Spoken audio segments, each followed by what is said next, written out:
Hey guys, welcome back to my channel. Today I'm going to be talking about Adventure Time Distant Lands Obsidian. Now this is the second of the Adventure Time Distant Lands specials that premiered on HBO Max. I did a video on the first special, BMO, so if you want to see my video on that, the link is on the top of the screen. But like I said, today we're going to be talking about the second episode. And I was particularly excited for this one because it features Marceline the Vampire Queen, who's my favorite character. She's such a badass, and I don't know, I just liked her. So it opens with a town of glass people called the Glass Kingdom, waiting to hear a story by the princess. And she talks about how the Glass Kingdom was attacked by a dragon, but the kingdom was saved by Marceline. And then we meet this glass boy who's bullied because he likes reading and has a crack on his face. By the way, if his name's Glass Boy, what are the other people's names? That's like naming someone a human boy. I guess there was Finn the human. Moving on. So Glass Boy goes to the dragon's lair because he thinks the dragon is dead, and he wants to fix his face. But the dragon's not dead, and attacks him. So Glass Boy, uh, unfortunately, unleashes the dragon upon the city. So Glass Boy is imprisoned, but he gets help escaping by the princess. So meanwhile, Marceline is dating Princess Bubblegum, and then it looks like they're living together, which is nice. And Glass Boy gets directions to his house with the help of both Choose Goose, which is very excited to see him back, and Simon. So Glass Boy sees Simon performing Remember You at looks like a club. And I'm just really glad that Simon's back to normal and we get to see more of that. Because we've seen him struggle for like 10 seasons straight, and it's just nice to see him be happy. So Simon takes Glass Boy to Marcy's house, and he tells Marceline that he needs to come back and defeat the dragon. And we find out that Bubblegum was mad at Marceline, and this is why they broke up years ago. So he was mad that Marceline defeated the dragon because Bubblegum was going to defeat the dragon, and I'll get to that later. Before stuff I want to say, it was funny how Simon copes with not being the Ice King anymore by putting his head in the freezer. So Marcy and PB go with Glass Boy to the Glass Kingdom, and Marcy gets mad when the gate people calls PB Pinky, which reminded me of when Patrick got mad at SpongeBob when SpongeBob called him Pinky.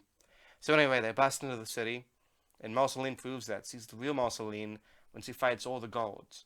And it's kind of funny because Princess Bubblegum tries to help fight, but the best he could do is shoot jelly beans out of her hand, since he's clearly out of her element here. But Marcy defeats the guards with her sonic bass waves. So it becomes very clear that the PB is jealous of Marceline's popularity, and Marceline has to play the song she played again, which defeated the dragon last time. And we find out that this is a PB diss track. We find out that Marceline wrote this song was because Marceline was bothering PB when PB tried to defeat the dragon the first time. And PB got mad at Marcy, so Marcy wrote that diss track. And so now, years later, she has to sing the song again, but it doesn't defeat the dragon. And PB somehow knew that, so she put a shield around the dragon and ran a diagnosis. So Marceline thinks the best thing to do is to relive her anger-inducing memories. So we see flashbacks of Marceline and her mom looks very sick from radiation, probably from the mushroom bomb. And it reminds me a lot of Chernobyl, how it kind of physically deteriorated people. Anyway, Marceline's mom gets mad at Marcy and abandons her after Marceline turns these dogs to stone. So Marceline runs off to a cave and makes friends with inanimate objects like SpongeBob did with Penny, Chip, and used napkin. And adult Marceline goes back to that cave and finds an old message from her dying mother apologizing for leaving her. And she realizes that she doesn't have to reconnect with her punk rock angle and embraces her newfound happiness, which is reaffirmed when she doesn't annihilate those glass guards when they break her base. And anybody who's seen that episode of Adventure Time where Marceline meets her dad again knows that she hates it when people steal her base. So, meanwhile, the dumbass bureaucrats put the force field on full blast and trap Marcy, PB, and Glass Boy in a dragon. And I kind of like that meta joke where PB's like, why did I make a full blast setting anyway? So while trapped in the cave, Marcy sings a sweet song for Bonnie. And this makes the dragon think about his past, his tragic past, and being cut by a sea monster. So he finds his childlike innocence like Marcy did and becomes good again. So the glass princess gets a crack because of the exploding rocks, but she finds out that everybody has cracks, which to me is symbolism for that everyone is flawed and nobody is perfect. No matter how hard we try to hide it, everybody has problems. And at the end of the episode, Simon comes to help, but he's like way too late because the conflict was resolved. And he brings the banana guards and an adult Finn, which made me realize that this is like 20 years later. And Finn has a big tattoo of Jake on his chest, which is it's fitting. And they dance, and that's the end of the episode. So, if there's anything negative I have to say about this episode is that, I wasn't a huge fan of Glass Boy. He was kind of annoying, and he functioned more as a plot device than a character himself. But that's pretty much the only bad thing I have to say. I love this episode. This show that has a really good job of showing a healthy lesbian relationship without it being like virtue signaling. Because I feel like a lot of shows do that these days.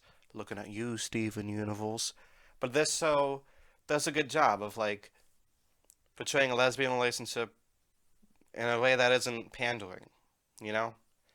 So this episode has a simple premise, as with most Adventure Time episodes, but they make it work with the help of its creative animation, fleshed out characters, and 10 seasons of world building to go off of. So yeah, I really like this one. Marceline the Vampire Queen, best character in the show. So I'm gonna give this an A.